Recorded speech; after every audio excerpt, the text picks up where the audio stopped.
দর্শক, আজ আমি আপনাদের শোনাবো জাপানের একটি চিড়িয়াখানার এক ম্যাকাক বানরের কষ্টের গল্প, যে গল্প মানুষের মন ছুঁয়ে গেছে।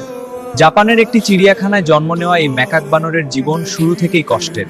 জন্মের পরপরই তার মা তাকে ছেড়ে চলে যায়। এরপর চিড়িয়াখানার পরিচর্যাকারীরাই তাকে হাতে করে বড় করেন। বড় হওয়ার পর তাকে অন্য বানরদের সঙ্গে একটি ঘেরাটোপে রাখা হয়, কিন্তু সে দলে ঠিকভাবে মিশতে পারেনি।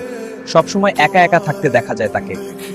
বানরটিকে সান্ত্বনা দেওয়ার জন্য কর্মীরা তার মায়ের বিকল্প হিসেবে একটি নরম খেলনা দেয়। এখন সেই খেলনাটিই যেন তার স্বপ্ন। খেলনাটাকে সবসময় বুকে জড়িয়ে ধরে থাকেছে। একটি ভিডিও ভাইরাল হওয়ার পর অনেক দর্শনার্থী বিশেষভাবে তাকে দেখতে আসছেন। কিন্তু ভিড়ের মাঝেও সে একাই খেলে, নরম্মা খেলনাটিকে বুকে চেপে ধরে বসে থাকে। দর্শনার্থীরা দাঁড়িয়ে দাঁড়িয়ে তাকে দেখেন, কেউ কেউ ছবি তোলে, কিন্তু সে কারো অপেক্ষায় আছে যে আর কোনোদিন ফিরবে না। আমরা অনেক সময় ভাবি কষ্ট বুঝি শুধু মানুষেরই হয়। আসলে পশু পাখির মনেও কষ্ট আছে, যা আমরা সবসময় বুঝে উঠতে পারি না।